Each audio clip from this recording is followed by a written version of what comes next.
Tertúlia. Meu boa tarde aí para todos e todas. Hoje é dia 31 de maio de 2013, sexta-feira. O verbete é de número 2674. Ele tem 5 páginas, 49 elogios, 16 máximos. Eu destaco aí a divisão do detalhismo, que tem 11 máximos. O tema é quebra de obstáculos. A especialidade da conscienciologia é a voliciologia. Quem redigiu o verbete é a nossa professora Valéria, que está ali com 2 da infraestrutura dos verbetes. Muito sério. Então, definição. A quebra de obstáculos é um ato ou efeito sadio de a consciência homem ou mulher desfazer ou dissipar os empecilhos dificultadores da própria evolução através da autodeterminação, autopriorização, esforço, lucidez e vitalidade volitiva, o emprego cosmoético da autonomia consciencial. A flexibilidade autopensênica na obtenção dos meios cosmoéticos para alcançar o objetivo almejado. A demolição da muralha de dificuldades construída pela própria consciência. A quebra de barreiras. A quebra dos travões autofixados, a desconstrução da emoção patológica, a quebra da autossabotagem, o desligamento das amarras, a vontade inquebrantável, a resistência, a autodecisão, a autoconfiança, a intencionalidade reta, a análise dos efeitos das escolhas e ações pessoais, o posicionamento pessoal, as prioridades evolutivas.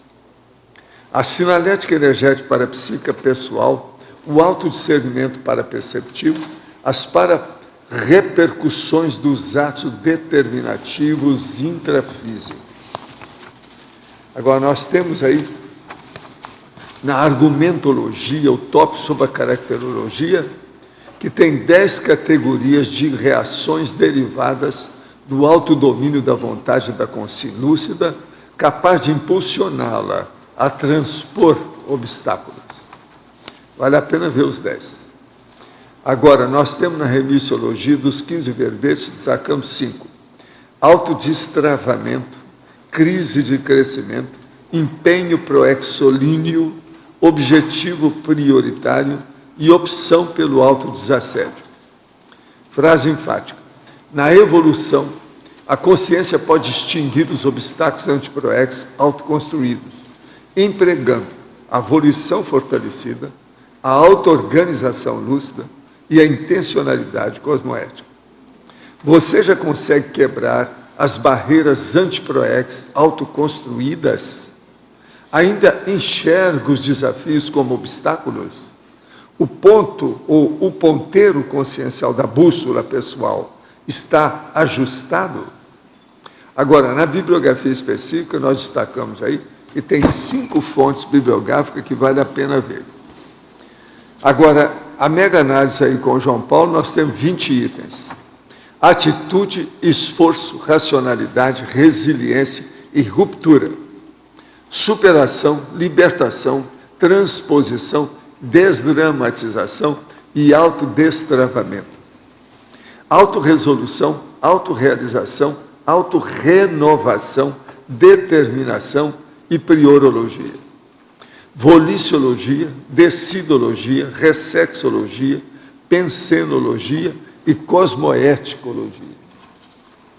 Agora, o verbete hoje do Dicionário de Argumento da Conscienciologia é intrafisicologia. O argumento é autorrecinológico. Ele tem quase 2 páginas e tem, ao todo, 49 itens mais chamativos para o debate do assunto. Agora, aqui, no questionamento, nós temos: uma parente minha pagou a um pai de santo ou médio certa quantia em dinheiro com o escopo de engravidar. Ocorre que a gestação realmente aconteceu e hoje o menino lindo e saudável está com 3 anos de idade. Que consequência esse ato pode acarretar? Não, em tese a gente não vê nada demais, não, está tudo certo. Tudo pode ter ajudado ou qualquer coisa, se o garoto está cheio de vida, não tem nada demais, qual o problema? No verbete do DAC, para tecnologia, página 109, o senhor poderia nos explicar melhor sobre o arcabouço paratecnológico da conscienciologia? Como podemos estudar melhor esse tópico, aprofundando nosso conhecimento na paratecnologia? Olha, o ideal é você ver os livros que nós já escrevemos sobre isso, tipo projeciologia, e examinar também, aí no caso, o processo da projeção consciente para ver os processos paratecnológicos diretamente na extrafisicalidade. Isso é a melhor coisa que a pessoa pode fazer. Agora, nós temos aí a nossa verbetógrafa, a professora Valéria. Fatologia, página 19, primeira linha. Poderia ampliar a demolição da muralha de dificuldades construída pela própria consciência? Oi, o que acontece é que muitas vezes nós construímos, nós vemos os desafios como obstáculos. Então nós começamos a construir essa muralha à nossa volta, principalmente pela nossa emoção. Então nós vamos construindo essas muralhas e elas vão impedindo muitas vezes que a gente até tenha uma maior lucidez, um maior discernimento de alcançar os nossos objetivos. Agora, a verbetógrafa. Na fatologia, página 19, primeira linha, poderia ampliar a demolição da muralha. Não, essa eu já falei. Agora tem a final da segunda linha. É a desconstrução da emoção patológica na fatologia. A desconstrução da emoção patológica. É o final da segunda linha aí. Página 19, é a mesma. Essa desconstrução, primeiramente você tem que perceber que existe uma emoção patológica que você construiu dentro de uma situação, por exemplo, um relacionamento. Você passa por um relacionamento e você, durante esse relacionamento, você pode muitas vezes entrar em depressão. E aí o que acontece? Você tem aquela emoção patológica. E você tem que perceber primeiro, através de muita reflexão, ponderação, que você está passando por aquele problema e que se aquele problema surgiu, é porque você teve também um pouco de responsabilidade. Porque o que acontece é que muitas vezes a gente passa por uma situação difícil e a gente não consegue enxergar a nossa responsabilidade por aquele fato estar acontecendo. Então, no momento em que você consegue perceber a sua própria responsabilidade dentro daquela situação, aí começa a desconstrução dessa emoção patológica. Porque você começa a sobrepairar aquela situação. E aí você começa a desconstruir toda a emoção patológica. A verbetógrafa, professora Valéria, Pensenologia, página 19, o último item. Por sermos brasileiros e termos um famoso jogo de cintura, no que fazemos uma relação a outros povos, temos mais flexibilidade autopensênica na obtenção dos meios cosmoéticos para alcançar o objetivo almejado também? Ou isso varia de consciência para consciência? Veja só, cada um eu vejo que tem o seu código pessoal de cosmoética. E esse código pessoal de cosmoética, ele não é construído apenas numa vida. Nós vamos construindo durante as nossas várias vidas, entre dessomas e ressomas, através da experiência. E isso quer dizer maturidade. Então, alguns já começam a ter uma maior maturidade e vão, de certa maneira, melhorando o seu próprio código pessoal de cosmoética. Então, essa flexibilidade com relação à anticosmoética, nesse caso, é falta de maturidade. Mas isso também é o quê? É uma construção que se faz através de várias vidas. Ok? Na fatologia, página 19, segunda linha, poderia falar sobre a quebra dos travões autofixados e a quebra da autossabotagem? Somos todos, em tese, autossabotadores? Muitas vezes, nós somos, sim, autossabotadores, que aí tem a ver com a autocorrupção. Nós passamos a mão da nossa cabeça e aí vem a autocorrupção.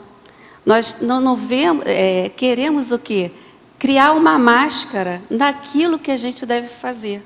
Então, a gente se auto-sabota, entendeu? Porque, muitas vezes, a gente está numa zona de conforto e a gente não quer deixar de lado aquilo que nos dá prazer. Então, a gente começa a se auto-sabotar, entendeu? E isso também tem a ver com fuga de responsabilidades. Muitas vezes, para fugir de determinadas responsabilidades, nós começamos a nos auto-sabotar. E aí entra a autocorrupção também. Agora, na parafatologia, página 19, poderia detalhar melhor o último item? O que são esses atos determinativos intrafísicos? Veja só.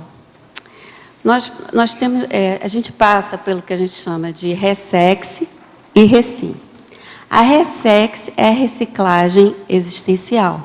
É quando a gente muda para hábitos mais sadios, mais úteis. A recim é a reciclagem intraconsciencial. Não adianta nós mudarmos os nossos hábitos se a gente não muda os nossos valores. Nós temos que mudar intraconsciencialmente. Então, quando a gente começa a mudar os nossos valores, o nosso padrão energético, ele muda para melhor. Os nossos pensênios, os nossos pensamentos, os nossos sentimentos, as nossas energias, elas mudam para melhor. E isso vai criar uma reverberação à nossa volta. Porque tudo passa a melhorar também para o nosso grupo karma. Tanto que o grupo karma, ele percebe essa mudança para melhor. Então, essa para-repercussão tem a ver aqui no intrafísico, mas já atinge também a multidimensionalidade com as nossas companhias extrafísicas. Há essa para-repercussão intrafísica e extrafísica. Em Fatologia, página 19, segunda linha, a desconstrução da emoção patológica. A verbetógrafa poderia ampliar mais, indicar algumas técnicas para a desconstrução dessa emoção patológica, que é, para mim, não só o mega trafar, mas um grande, agora ele escreveu tudo com letra grande, enorme, mega trafar. Bem emocional. Olha... Olha que é um grandão. É um grandão, né? Grandaço. Olha, a gente não pode fugir da técnica, que é a técnica da reflexão, da ponderação. Inclusive, tem a técnica da reflexão de 5 horas. Mas esse emocional, se você começar a colocar a racionalidade, procurar refletir mais o porquê que tudo acontece daquela forma, ou porquê que eu estou sempre atraindo sempre as mesmas situações. Porque essa vida é um grande teatro. E se a gente não aprende determinada hora, aprende a ver o que aconteceu com relação a uma determinada situação, aquele teatro vai acontecer outra vez, que são as automimeses. Só vai mudar os personagens e nós vamos entrar na mesma situação outra vez. Então, o que eu percebo é que as pessoas, algumas pessoas, elas acontece aquela situação, ela diz, não, vai ser diferente da próxima vez, mas ela não muda. Como ela não muda os valores, a forma dela enxergar a vida, ela cai no mesmo teatro outra vez, só que com personagens diferentes. Então, o que acontece? Nós temos que fazer um aprofundamento, uma prospecção. É você ir lá no fundo e ver, poxa, o que está acontecendo? O que eu estou fazendo de errado? O que eu tenho de mudar para não cair na mesma situação? E, a partir daí, você vai conseguir controlar o teu emocional, porque você vai passar a ter uma maior racionalidade, a ver tudo com mais racionalidade, com maior lógica. Ok? a verbetógrafa. Em sua opinião, qual o principal entrave para a quebra de um obstáculo? E quais os penseres para sobrepairá-lo? Isso aqui é a pessoa lá de Manaus, no Amazonas. Olha, quebrar obstáculos. A primeira coisa é você ter vontade. Atrás da consciência nós temos a vontade. Então, a vontade é tudo. Agora, com essa vontade também vem a intenção. E tem que ter o quê? Uma intenção qualificada de fazer algo mais positivo. Se não, junto com a vontade, vem uma intenção, junto com se essa intenção não for uma intenção qualificada, você pode ter a vontade tanto de um aparador, mas pode ter a vontade também de um assediador. Então, é importante, atrás dessa vontade, a intenção qualificada. E essa vontade é que vai fazer você quebrar os obstáculos. Eu queria dar aqui um aviso, que o Dicionário de Sentenças e Expressões Latinas e Gregas, do Renzo Tosi, já está disponível na livraria Epígrafe aí conosco, e aos interessados em estudá-lo antes do curso do Heterocrítica de Obra Útil, que vai ser realizado em agosto, aqui no CEEC. Vai contar com a presença do autor, que virá da Itália especialmente para esse debate dessa obra. Agora, a Epígrafe, ela também está com promoção de 20% de desconto em quase 100 títulos. Essa promoção vai até domingo que vem. De modo que aqueles que quiserem, aproveitem enquanto está aí, e lá tem muitos exemplares do livro do Renzo Tosi, que eu mesmo que levantei a lebre aí, que o livro é fora de série, matéria de cultura, processo histórico, idiomas e etc, etc. Agora, nós temos aí, professora Valéria, poderia desenvolver em antagonismologia, na página 20, o último antagonismo, independência energética, dependência energética. Essa aqui já está perguntando, é de Madrid, na Espanha. Aqui, né? Tá. Veja só, a independência energética, o nome já diz, energética tem a ver com energias. Então, você tem que... desde pequeno, nós somos muito acostumados a trabalhar com o nosso soma, que é o nosso corpo biológico. E não nos é ensinado que nós temos um corpo energético.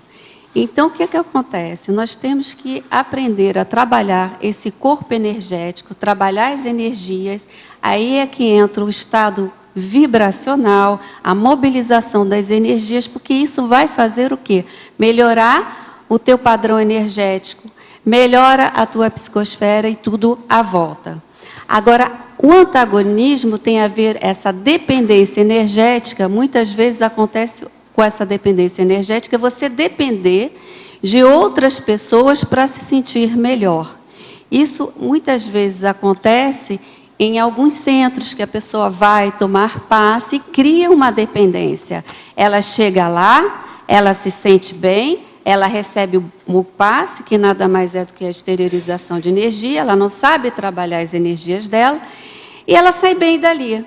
Mas ela não muda, ela continua com os mesmos pensenes, fazendo as mesmas coisas. Então, semana que vem, ela está marcando, vamos dizer, o ponto lá, o cartão de ponto. É essa a dependência energética. Ok? Professora Valéria, em Pensenologia, página 19, a penúltima linha, poderia comentar a flexibilidade autopensênica na obtenção dos meios cosmoéticos para alcançar o objetivo almejado? Olha, o que eu percebo é que tem pessoas que, às vezes, elas são muito rígidas. E a pessoa, quando ela é muito rígida, ela não anda, porque ela não aceita nenhum tipo de informação além daquilo que ela enxerga. Então, eu percebo também que algumas pessoas, elas têm uma intelectualidade tão grande que elas não aceitam que ninguém no nível intelectual menor do que elas chegue e passe alguma informação. E a gente, nessa vida, a gente está aprendendo com consciências de diversos níveis evolutivos. Consciências de menor nível evolutivo, do mesmo nível evolutivo, e muitas vezes algumas já estão no maior nível evolutivo, estão aí nos ensinando. É o professor Valdo, a gente está absorvendo dele. Então, o que acontece? É preciso ter essa flexibilidade autopensênica, só que essa flexibilidade autopensênica, ela tem um limite. É o limite da cosmoética. A gente pode ter essa flexibilidade autopensênica, mas não manipular as informações, porque ao manipular as informações, a gente está manipulando as outras pessoas. Então, é o limite cosmoético, é a interassistência. Na Paradoxologia, página 21, segunda linha, poderia detalhar sobre o paradoxo de o poder sobre si mesmo ser mais difícil, desafiador e evolutivo, se comparado ao poder sobre centenas de objetos subhumanos e consciências? Eu achei essa frase muito interessante, inclusive ela está num verbete do professor Valdo, que é o aditivo da voliciolina. Isso tem a ver com o ego. É muito mais difícil a gente conseguir tratar com o nosso próprio ego, com as nossas próprias emoções, do que realmente a gente conseguir o quê? Domesticar um animalzinho, ou fazer, muitas vezes, atares com outras pessoas. Então, é muito mais difícil a gente se enxergar como nós somos hoje, e tem a ver com o ego. Agora, em Síndromologia, página 21, poderia ampliar mais sobre a síndrome da despriorização existencial? Como é a pergunta? Não vi. Ele tinha saído de cabeça para baixo. Eu tinha saído de cabeça para baixo. O problema foi esse. Sair do corpo de cabeça para baixo é perigoso, porque vai para dentro. Né? O caso é o seguinte: a síndrome da despriorização existencial, página 21, na Síndromologia. Essa síndrome é o seguinte, é quando você tem a ver com o quê? Você não prioriza os seus objetivos, as suas metas. Muitas vezes, chega tanta coisa para você fazer, aí você quer fazer tudo ao mesmo tempo e, no final das contas, você não prioriza nada. Então, essa é a síndrome que eu vejo da despriorização. É você ter muitas coisas ao mesmo tempo a fazer. Então, o que é melhor nessa hora, quando você tem muita coisa? Você não é colocar mais coisas, é você tirar e ficar com aquilo que realmente é o principal. É aquilo que realmente vai te levar adiante. Por exemplo, isso é uma vivência, inclusive minha, com relação a essa priorização. Eu estava fazendo já o treino, fui chamado para a entrevista na docência, na época, e eu tinha entregue em várias faculdades meu currículo, porque, além do meu trabalho, na época, era funcionária pública, eu tinha a intenção de dar aula. E eu deixei meu currículo espalhado nas faculdades. E a Patrícia, na época, me chamou, Valéria, vamos fazer entrevista para começar na docência e tal. E eu fiz a entrevista. Como não tinham me chamado ainda para dar aula fora, eu falei assim, acho que eu vou entrar na docência. Pois justamente no dia seguinte, não foi uma semana depois, não, foi no dia seguinte, eu estava lá no trabalho e recebi um telefonema. Valéria, olha, eu estou precisando de você aqui, você não quer vir começar a dar aula? Naquele exato momento, eu sabia o seguinte, que se eu fosse priorizar dar aula na SUSIM, eu não ia entrar na docência do IPC, porque eu me conheço, eu ia mergulhar de cabeça. Então, naquele momento, eu falei assim, não, eu não tenho tempo. E priorizei aquilo que realmente ia me ajudar a seguir em frente na minha programação existencial, que era a docência dentro do IPC. Professor, há tempos atrás, Compartilhei com o senhor o caso que eu frequentava reuniões mediúnicas. E a médium queria impor relacionamento amoroso comigo. O fato é que, à época, eu adoeci pelo assédio. Queria saber se estou hoje com algum assédio extrafísico. O que fazer? Procuro o IPC da minha cidade? Sim. Anota aí. Ele é de Belo Horizonte. Belo Horizonte, IPC. Telefone 3132220056. Repetindo. Belo Horizonte, 3132220056. Lá, eles vão te dar um banho de loja. Você pode melhorar a situação e ver o que se passa. Não vai ter assédio desse jeito, não. Pode confiar. Agora, eu entrego a professora Valéria e ao nosso professor. Valéria, na fatologia, a segunda linha de baixo para cima, depois continua a ordenação do livre-arbítrio pessoal. Como é no teu caso?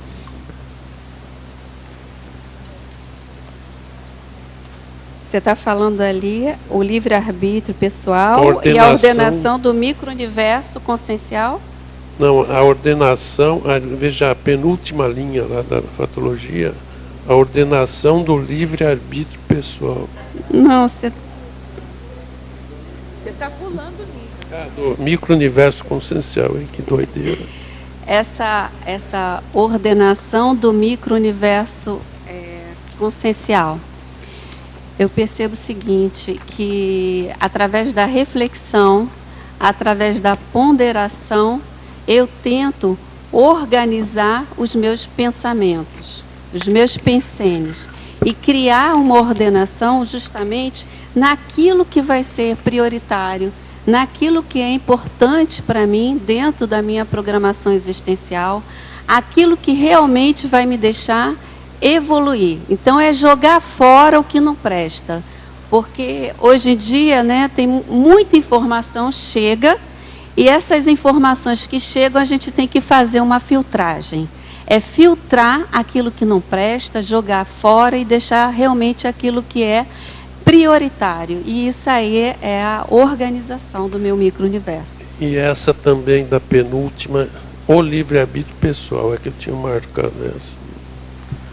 O livre-arbítrio pessoal, veja só, isso eu vejo muito com relação à autonomia.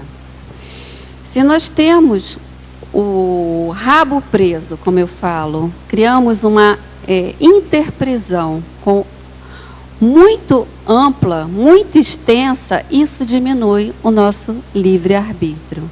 Então, quanto menor a nossa interprisão, quanto menor as pendências, os rancores, as mágoas que nós temos com as pessoas, o nosso livre-arbítrio aumenta. A nossa autonomia aumenta, porque a gente não vai ter o quê? O determinismo, a lei do cosmos sobre a gente, o heterodeterminismo. Aí que eu ia te perguntar, o que você acha do teu livre-arbítrio? Do meu livre-arbítrio? Olha, hoje eu, através da conscienciologia, eu julgo que o meu livre-arbítrio ele já está um pouco mais ampliado, mas eu ainda tenho que resolver bastante. Eu tenho algumas pendências aí, viu? Meu livre-arbítrio não é tão assim amplo, não. Eu tenho pendências, não sei se eu vou conseguir resolver essas pendências, provavelmente algumas vão ficar para outras vidas, entendeu? Mas eu tenho procurado trabalhar com a racionalidade, trabalhar vendo as situações, filtrando as situações e vendo melhor, interpretando melhor o que acontece. Tá, ok, obrigado. Ô, Valéria. Professora Valéria. 3. Aqui no ar. Final da quarta linha, de cima para baixo, início da quinta. Análise dos efeitos das escolhas e ações pessoais. Na sua experiência aí, o que você pode nos ampliar isso aí? Análise. A quarta linha final Análise dos efeitos das escolhas e ações pessoais. Olha, pela minha experiência, o que que acontece? Eu já fiz muitas escolhas erradas na vida, mas por falta de maturidade. Mas também eu percebo que essas escolhas serviram de aprendizado. E isso é o mais importante, a gente tirar o melhor de tudo que acontece com a gente. Tirar o melhor do que acontece e analisar o porquê aquilo aconteceu.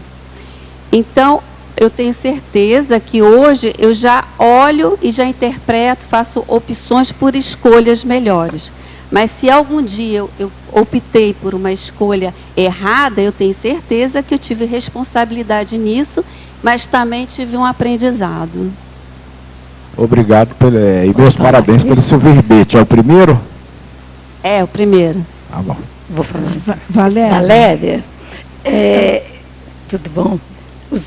Na efeitologia, na terceira linha de baixo para cima, se você puder dar algum exemplo, quais os efeitos dos seus equívocos que aconteceram, como exemplo, na sua realidade, quais foram? E em seguida, nas mudanças dos seus círculos sociais, o que você teve que fazer, quais os efeitos imediatos disso daí, dando o seu exemplo? Olha, com relação à escolha, tem muito a ver com você, dentro da minha experiência, tem a ver com relacionamento pessoal, tá? É quando você começa a querer encontrar o príncipe encantado. Então, você transforma aquela pessoa naquele seu príncipe. Quando ela mostra para você quem realmente ela vira aquele sapo. Então, o que que acontece? Essas, vamos dizer, são as minhas, uma das minhas escolhas que eu posso dizer que eu fiz errada, no sentido do quê? Mas a culpa não foi da outra pessoa, a responsabilidade é minha, de querer enxergar algo nela que era o que eu queria, era o meu ego. O meu ego foi colocado na frente para desejar algo. Então, hoje em dia, o que que acontece? Hoje em dia, eu vejo mais o lado da assistência. Então, o parceiro hoje é aquele parceiro que eu posso assistir. E que é uma mão dupla. Na hora que eu estou assistindo aquele parceiro, com todos os trafores e com todos os trafares dele. Porque não tem ninguém perfeito. Então, eu vejo muitas pessoas, eu não tenho parceiro, eu não tenho dupla. Então, nessa hora, o que que acontece? É você se abrir para assistir. Então, se você se abre para assistir, esse parceiro vai chegar. Mas vai chegar não só com trafores, não. Vai chegar com trafares. E isso é aí que vai começar a assistência. E a outra pergunta era o quê? Por tudo já foi? Então tá. Agora, Valéria. Oi. Tânia Guimarães aqui em cima. Obrigada, hein? Na página 20, estou ouvindo? Estou ouvindo. A tecnologia. Você pode desenvolver essa técnica das mimeses dispensável? Como é que você trabalha com isso na sua experiência cotidiana?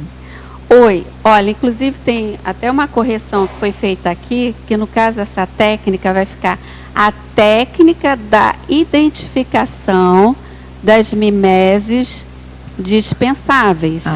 É da identificação. No caso, você identificar o porquê que eu estou sempre atraindo aquele tipo de situação. É porque muitas vezes a pessoa não percebe que ela está caindo na mesma casca de banana. E ela está dizendo, não, da próxima vez vai ser diferente, mas não é, porque ela não mudou. Então, ela vai cair sempre na mesma casca de banana.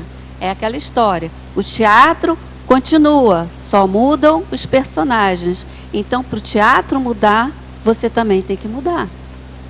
Tá ok, muito obrigada. Valéria, aqui do seu lado. Oi. O que você pensa a respeito de, vamos supor, você descobre um tipo de travão, algum problema na sua vida, e como é que você começa a discernir entre, bom, isso aqui é uma barreira que eu tenho que quebrar agora, ou não é momento para isso ainda, isso eu não tenho recursos, ou não é hora disso. Então, o que você identifica a barreira para ser quebrada agora, ou que não é o momento? Olha, muita reflexão. Teve determinados momentos em que eu detectava o travão e começava a pensar, será que eu tenho competência para derrubar esse travão e ir à frente ou vou voltar para trás? Porque não adianta você quebrar o obstáculo e depois construir o mesmo obstáculo. Então, você tem competência para isso, você vai, vamos dizer assim, ir à frente. Em outras situações, eu quebrei mesmo, que nem foi aquele trator, derrubei, porque a situação merecia que eu derrubasse mesmo, senão não ia para frente. Então, o que vejo muito tem a ver com o gargalo evolutivo. O gargalo evolutivo gera uma crise de crescimento, mas é um estresse positivo.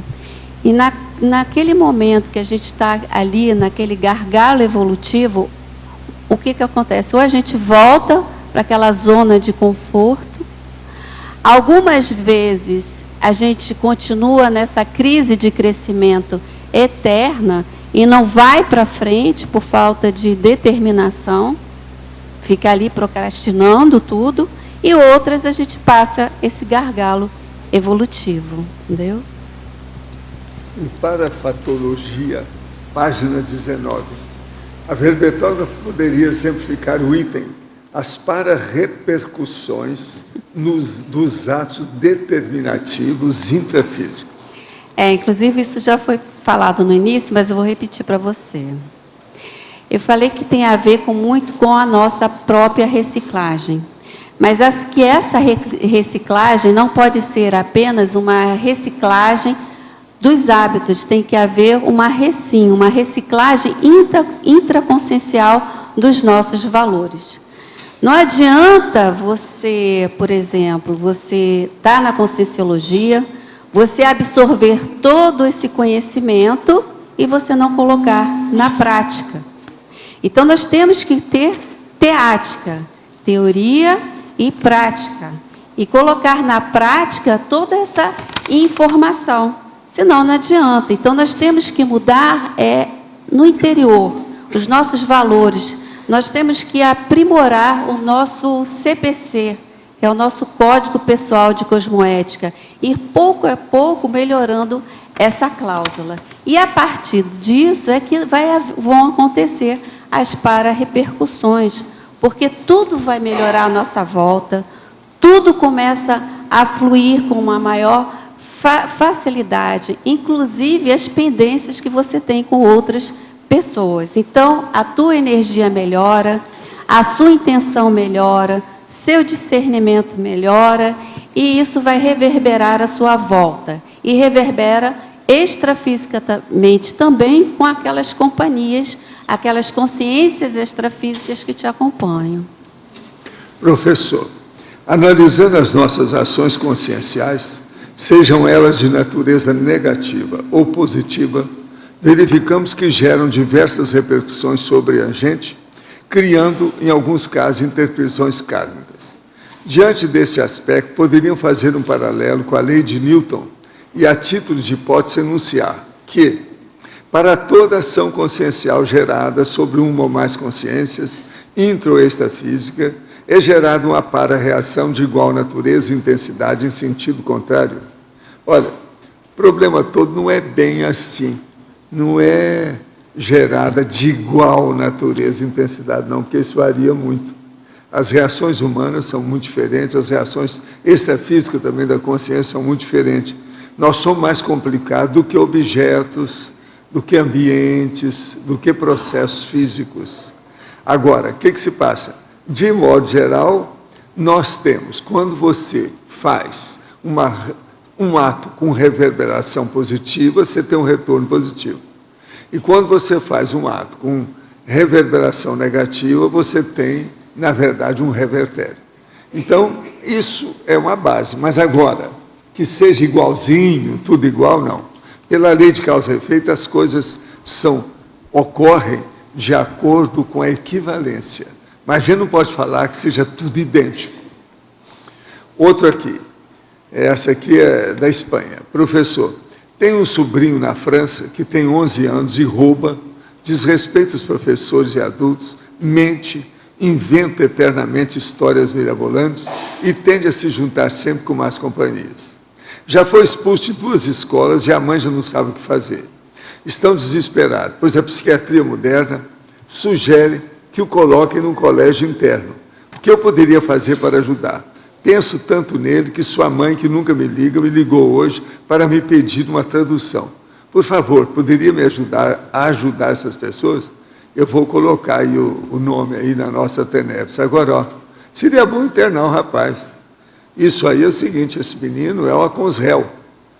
Olha o Homo sapiens reurbanizado, se classifique o seu sobrinho, como é que ele é lá, como Aconzel. Agora, ele deve internar para ele ter uma educação mais adequada. Você sabe que uma educação com preceptor é diferente de ter uma educação com professor, com a opção de colegas lá dentro, o estudante. De modo que colocar numa escola adequada, um internato, vale a pena. Eu sei que vale a pena porque eu estive internado durante 2 anos e meio. E não fui por lá porque eu tinha feito alguma malandragem, não. Aquilo ajuda, internato ajuda. Agora, professor, por favor, o senhor poderia falar sobre a escala do estado da autoconsciência contínua relacionada aos tipos de projeção consciente? Aula 11 do CIP. Já li o capítulo correspondente do Tratado de Projeciologia, mas estou com dificuldade de entender. Olha aqui, o problema está aqui. Essa escala do estado da autoconsciência contínua é a página 925 da última edição do Projeciologia. Agora, aí nós colocamos aqui o processo dos fatores que influem nas caracterizações desse estágio, que são os fatores humanos, os extrafísicos e os conscienciais. Agora, depois nós temos os estágios, que ao todo foi colocado aqui na base de 7 etapas. Agora, é só a pessoa ver como é que são essas etapas em matéria de evolução. Então, nós falamos aqui no fim sobre a sutilização e no fim de tudo na purificação da pessoa. Agora, pega essa escala e compara com a escala evolutiva das consciências, que você vai ver 14 tipos de consciência e você procura encaixar aqui dentro. Você vai, então, perceber o que é a CL, o que é o ser serenão, o que é um ser desperto, de acordo com as manifestações físicas e extrafísicas dessas pessoas. Agora, eu te recomendaria fazer isso, pegar a escala de evolução das consciências e comparar com isso aqui para você ter uma ideia, que essa aqui é mais pormenorizada do ponto de vista da sutilização do processo consciencial, da evolução da consciência. Agora, como aqui são muitas páginas, o problema é difícil de explicar isso aqui para você, tem que ler mais com calma.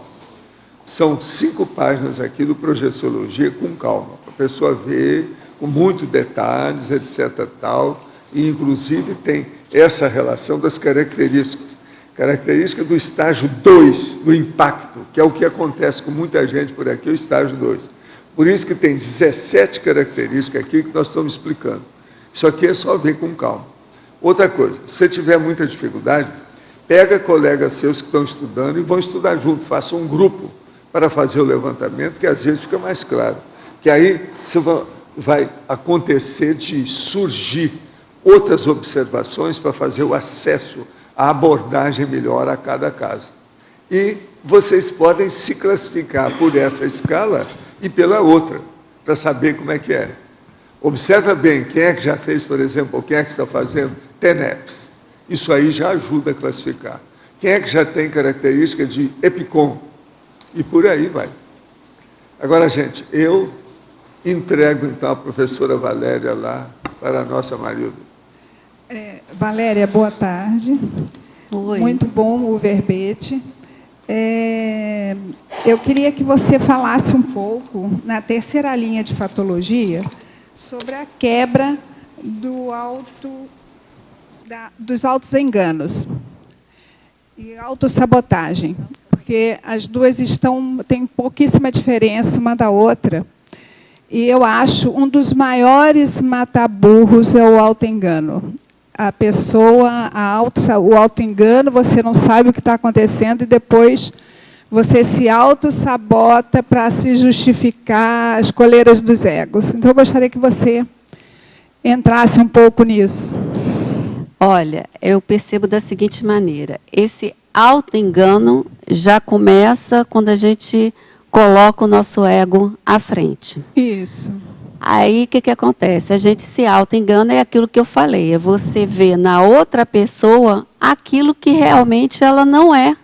Porque você está enxergando nela aquilo que você deseja. E no exato momento que você vê que ela não é daquele jeito, é que você vai perceber que você errou. Aí vem o outro lado, que é qual é o meu ganho em continuar com aquele relacionamento? E muitas vezes a pessoa continua naquele relacionamento porque ela se sente numa zona de conforto, continuar com aquele relacionamento, mesmo que aquele relacionamento não seja o ideal. Aí ela entra numa autocorrupção. Pode estar tudo errado, mas ela continua o quê? A sabotagem, a autocorrupção, porque ela se sente o quê? Confortável naquele relacionamento. Muitas vezes tem a ver com insegurança, com carência, de não conseguir seguir em frente sozinha, porque ela acha que aquela pessoa também é a única boia salva-vidas dela. Entendeu? Eu vejo, assim, em termos de conscienciologia, o autoengano, mas no sentido da pessoa, no processo intraconsciencial, ela com ela mesma. Porque você até, o seu motivo aqui da coisa é a evolução, né? A pessoa se determinando a fazer a evolução. Quebrar os obstáculos com essa finalidade. Então, eu levei por esse prisma, né? Da pessoa se auto-enganar com os seus processos emocionais. Você colocou até numa sequência muito boa em fatologia, né? A pessoa se desvencilhar do processo emocional negativo e poder trabalhar essas coisas. E tem no conscienciograma a página de coerência, o capítulo de coerência, que é muito interessante para quem quiser se trabalhar, se identificar nesses processos. Muito bom mesmo. Aí, o professor Valdo, obrigada pela resposta. Valeu.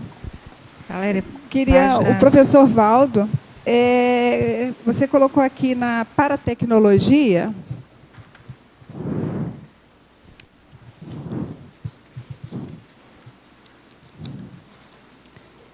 no DAC, tá? O que é que tu queres, ó cachopa? Ó cachopa é o seguinte, no final aqui você fala, enfim, encontrou o pouco de sensatez para as suas investigações antes insatisfatórias. E você cita todos os ismos, né, que a gente conhece por aí. Eu queria saber, porque realmente, pelo menos da parte da maioria, né, a gente nessa busca da nossa evolução, de quem somos, do que viemos fazer, a gente vem trazendo, acho que de ranço religioso, justamente uma insatisfação, a coisa que não preenche. Eu queria que você falasse um pouco, qual é a diferença entre isso, esse processo da insatisfação dessa busca até quem conseguiu encontrar. O problema todo aí, Maria, essa coisa séria mesmo, é que a maioria de nós aqui, a turma toda aí da conscienciologia, fez curso intermissivo. Sim. O curso intermissivo, ele defasou tudo que havia há milênios na vida da maior parte das pessoas.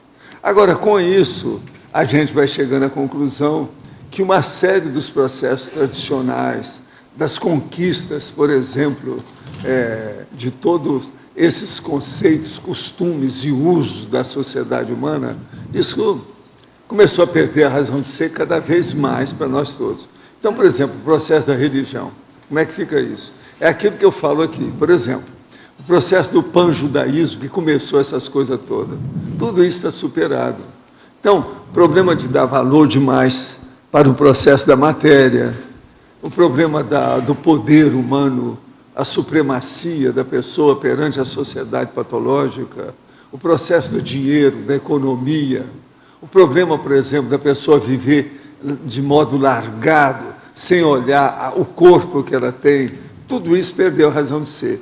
Agora, na religião, por exemplo, isso aí que é o pior, nas seitas, muita coisa, então, esse problema do dogmatismo, as falácias, por exemplo, da doutrinação. Hoje em dia a situação está precária pelo seguinte, já é muita gente que já está condenando e totalmente rebelde a respeito do processo de oratória, da retórica, da eloquência. Tudo isso, essa condição, então, muito superficial da própria vida, não tem mais razão de ser para nós. Então, eles começaram agora a arranjar até o politicamente correto, que até um certo ponto também é outra tolice, porque tem muita bobagem no meio disso tudo.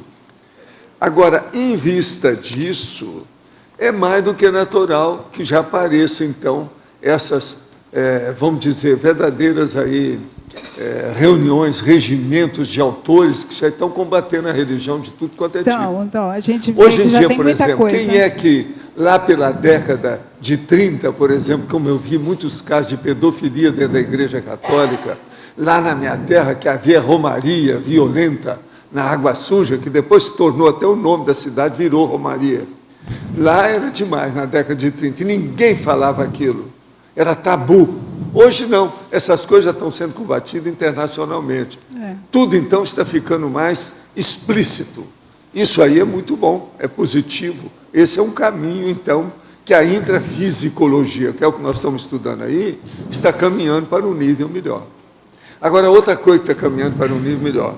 Eu queria que vocês batessem aqui umas palmadas para uma pessoa que tem nos ajudado muito, que é muito minha amiga, que está completando os 17 anos dela hoje, que é a Marilza.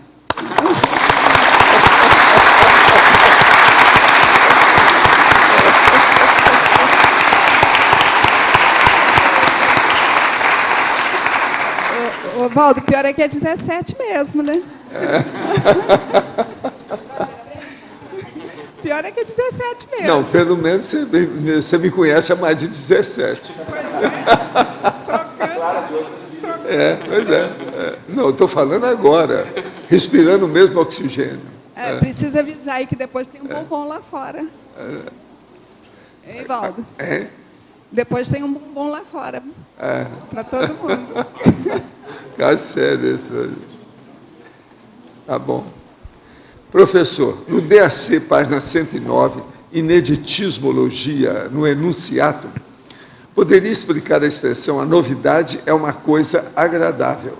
O que a gente quer dizer é justamente isso, é a grata rerum novitas. Quer dizer, a novidade, em geral, a pessoa não sabe o que é aquilo, é novidade. Aquilo já, vamos dizer, aumenta a curiosidade da pessoa. Então, quase sempre, ela quer saber o que é. É assim que nasce a fofinha, a fofex, os processos todos da fofoca, dos boatos, da situação toda. Então, isso, em tese, é considerado uma coisa agradável. Agora, nem sempre as versões correspondem aos fatos. Então, é preciso a gente ir com calma com isso. O que interessa são os fatos. Professor, partindo do princípio de que tudo é energia, existe algum problema em que eu exteriorizar energia para o cosmos com a intenção de prosperar mais? Não, você vai sempre ajudar. Eu acho o seguinte, um copo d'água, desse tamanho aqui, se a água é potável e limpa, se você jogar no mar, você está ajudando o mar. Porque você sabe que o mar atualmente está muito poluído. Um pouquinho demais a água assim sempre vai ajudar. Eu acho que tudo pesa na balança. Agora, sei que o senhor fala muito em exteriorizar energia para assistir os outros, Mas o que dizer de exteriorizar energia para atrair os bens materiais que desejamos? Isso você não precisa. Se você começar a ajudar os outros, você já vai atrair alguma coisa para você. Há uma aglutinação natural. Isso aí é batatófilo, como nós falamos. É em cima do lance. Podemos e devemos colocar energias em tudo que fazemos e queremos. Sim, querendo ou não, você faz isso. Agora, se você fizer com boa intenção, é melhor. Por exemplo, exteriorizar energia para atrair uma parceira seria anticosmoético? Não. Agora, ó, começa a praticar a TENEPS, que geralmente você vai arranjar uma companheira mais adequada. A TENEPS limpa o caminho da pessoa. Já teve gente que falou que o maior Santo Antônio para fazer casamento que já arranjou até agora é a TENEPS. Um monte daquelas mulheres invictas que não saía, que começa a praticar a TENEPS, daí 8 meses, 10 anos, 10 meses, ela arranja lá um parceiro fora de série. Então, energia é o elemento que mais atrai a consciência a partir dela, é energia. Professor, quando o senhor fala que às vezes temos que passar 6 meses morando embaixo da ponte para superar uma situação anticosmoética, tal fato se encaixa na quebra de obstáculos? Sim. E outra coisa, se encaixa no processo da maturidade da pessoa também. Engraçado, que já fazia algum tempo que ninguém falava nisso. Ontem, uma pessoa me falou sobre o assunto, está entendendo? E eu falei, ó, você está na hora de ir para debaixo do viaduto, passar 6 meses para depois o resto da vida desafogar. Isso aí é um fato, essas coisas ajudam. Agora, o problema é de fazer um bom negócio. Você pode passar a ter 6 meses, mas vai melhorar a sua vida para o resto da vida. Porque você vai ordenar, se organizar, tudo melhora. Agora, eu pergunto isso porque estou indo morar em outra cidade, visando assistência de familiares, e me dedicar mais ao Instituto. Contudo, minha única renda no momento será uma bolsa de estudo do mestrado. O sinergismo é que esse é o caminho do momento. O senhor acha que devo continuar nessa empreitada com tranquilidade? Sim. Pense positivo que você vai aumentar o seu processo. Agora, ó, pensenidade positiva é muito importante. A docência conscienciológica pode ampliar a capacidade pessoal de quebrar obstáculos? É lógico. Você pode falar alguma coisa? É com você agora.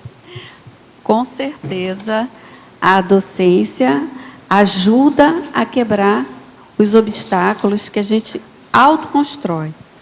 E o que acontece? E um deles é a própria dinamiza a sua resiliência. A TARES, o TMK, é aquela história, né? No voluntariado você está fazendo lá o TMK, você está conversando com a pessoa e, como o professor Valdo coloca no 700 experimentos, de 99 resultados negativos, você vai ter um positivo.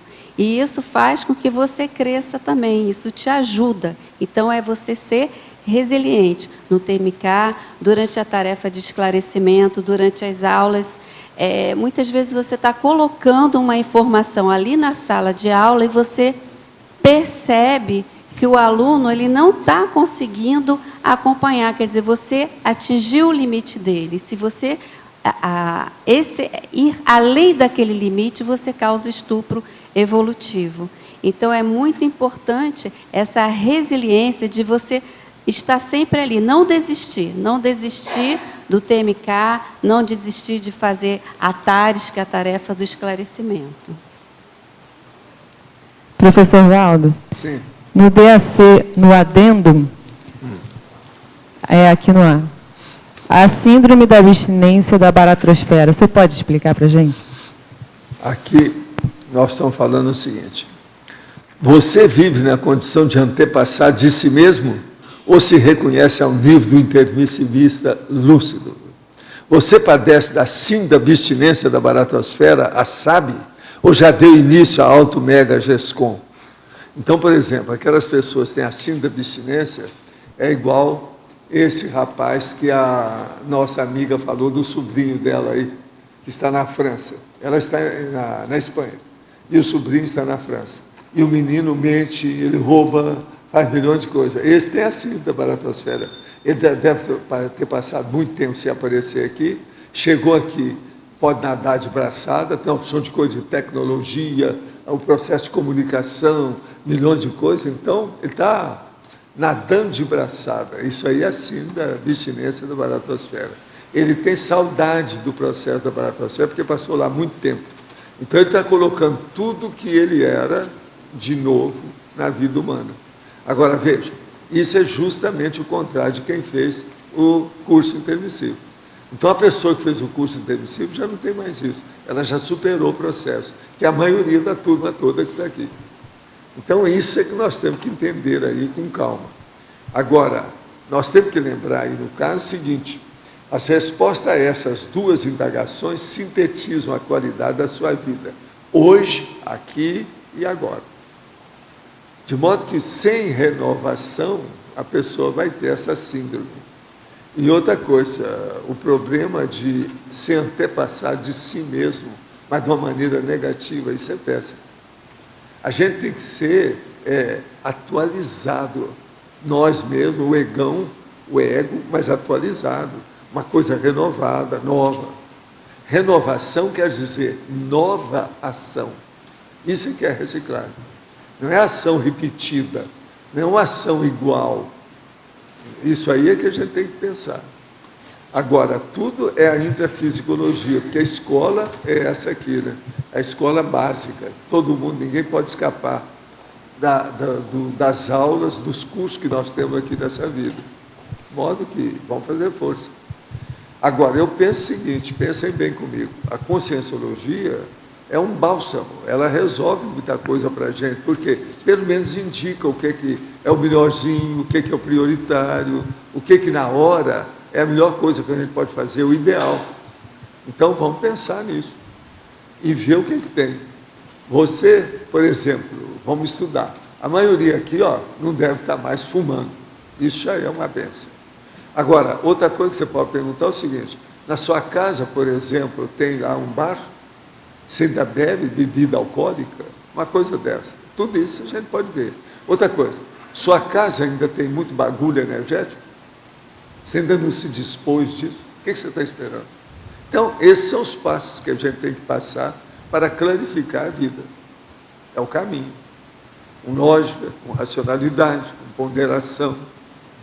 Esse é o equilíbrio que a gente precisa. De modo que nós confiamos em vocês. Vamos em frente. Muita gente já, a hora que passar a segunda dessoma, vai se transformar em líder interassistencial. Isso vai mudar tudo. A coisa é muito mais séria do que foi até agora. Então, a TENEPS é só o começo do início do princípio. Tem muito mais coisa depois dela. Está claro? Tá certo. Agora, para a professora Valéria, na página 19, megapensenologia em conformática. Não sei se você já falou, você poderia falar para a gente desse megapencêntrico vocabular, resiliência e enzima evolutiva? A enzima, ela é uma substância dentro da química que, para acontecer uma determinada reação química, ela tem que estar presente para catalisar todo aquele processo. Então, eu vejo que a resiliência, ela ajuda o quê? Ela funciona como uma enzima que vai te empurrar para frente, dentro do teu crescimento evolutivo, dentro do seu discernimento. É aquilo que eu coloco com relação ao voluntariado. Você ali, você está se tornando o quê? Mais resiliente. Então, a docência também funciona como uma enzima que vai catalisando todo o teu processo. Ok? Aqui no C, Valéria, achei bem interessante o verbete, a parte da resiliência, da ressex, que você fala bastante. Eu queria saber de você a sua sugestão, no caso desse tema, da quebra de obstáculos para o jovem, para a inversão existencial. A sua sugestão que poderia ser profilático para o jovem conseguir superar esses obstáculos ou até já evitar eles antes de cair nessa condição. Olha, com relação ao jovem, ele, para fazer a reciclagem existencial, nada mais do que procurar hábitos sadios, em primeiro lugar, principalmente o adolescente. O adolescente passa por aquela fase do porão consciencial, que é a fase mais difícil. É quando vem à tona todos aqueles trafares e que ele já traz de outras vidas, é dentro da paragenética dele. Então, o que acontece? Na hora que ele começa a mudar os hábitos, e muitas vezes é preciso também largar algumas amizades. Porque não adianta você querer mudar seus hábitos, mudar intraconsciencialmente, se você continua com o mesmo tipo de amizades. Então, é aquele grupinho que vai para a escola e que e de repente consegue sair do colégio, da escola, para ir jogar, ou dominó, fazer qualquer coisa. Ou é aquele grupinho que só pensa em baladas à noite, ou de ir para happy hour.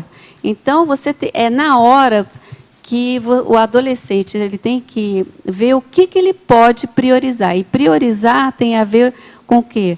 Com a programação existencial dele, e isso vai acontecer, ele tem que olhar o quê? A sua volta. O que está me dificultando ir à frente?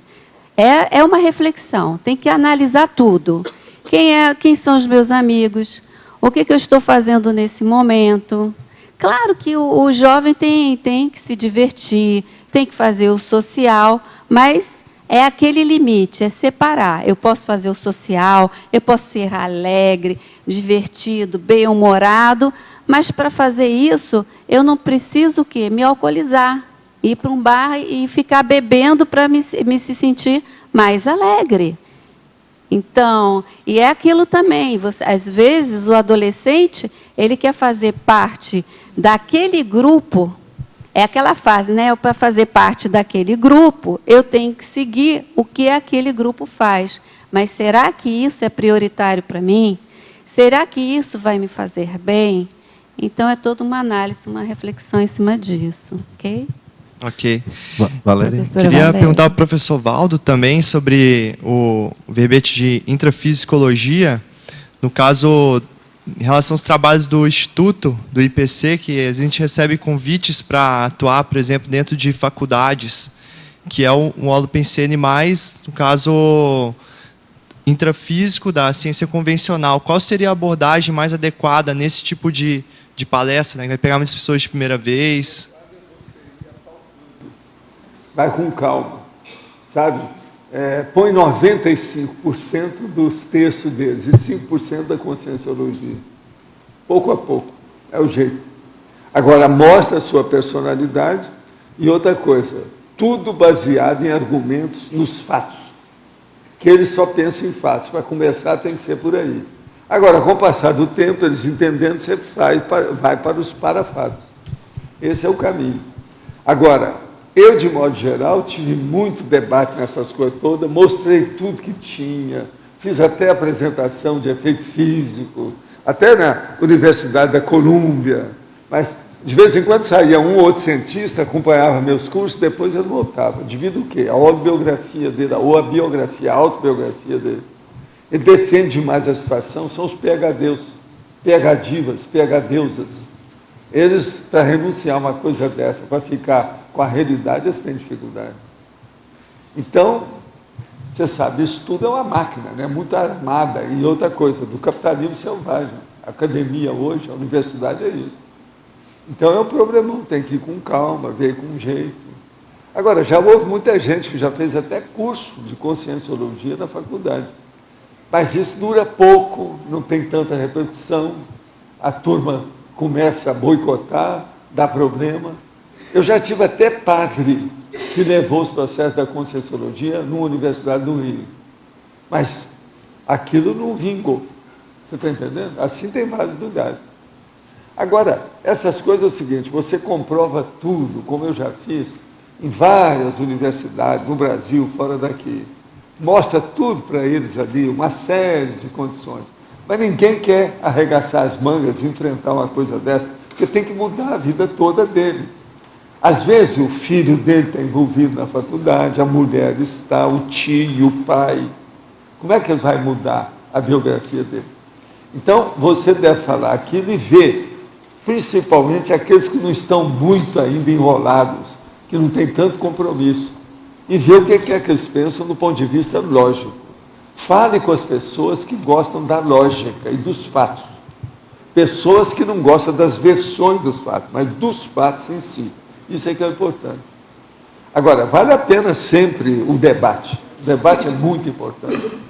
Agora, o que é ruim é o seguinte, é que você, depois que você debate, aparentemente você ganhou todos aqueles debates, mas não rendeu nada. Você está entendendo como é que é? Pois em resultado... Só para você ter uma ideia. Na American Society, lá em New York, durante muitos anos eu frequentei, e até atendi o povo quando eu estava lá, eu atendi o povo que vinha do exterior, da África, por todo lado, eu atendi em nome da sociedade. Agora, o que se passa? Lá tem os sponsors, são aquelas pessoas que dão dinheiro para sustentar o processo. Então, são pessoas muito ricas, gente, às vezes, até bilionária, a turma da parte, entende? Maior de New York, aqueles daqueles edifícios lá, tipo Dakota, você está entendendo, do Central Park, aquele negócio. Eu atendi muita gente ali do Central Park. Artista, filho de artista de Hollywood, o outro que é conhecido internacionalmente, o outro que tem negócio em 3 continentes, cheio de dinheiro. O cara está conversando com você, daqui a pouco tem milhões de telefonemas a todo lado, os assessores falando, não deixa você falar com ele, nem nada. Você está entendendo? Isso o dia inteiro, dia e noite. Agora, o que se passa? Eu fiz 2 reuniões com esses tipos de sponsor. Eles mesmos pediram. Agora, o que é? Eram feito tudo em sigilo, 40 pessoas, eu mexia com energia, respondia os processos, mudava as coisas do problema, entende? A holosfera energética da pessoa, fazia aquilo tudo. E aquilo nunca apareceu para o público. Cadê esse povo? Onde é que eles estão? Não tem ninguém. A hora que eu fiz o segundo, e aquilo aconteceu, eu passei várias horas atendendo lá 40 pessoas. Então tem aquele velhinho de 90 anos, mas bem lúcido, aquela senhora que manda em todo mundo, com 60 anos de idade, cabelo branquinho, você está entendendo?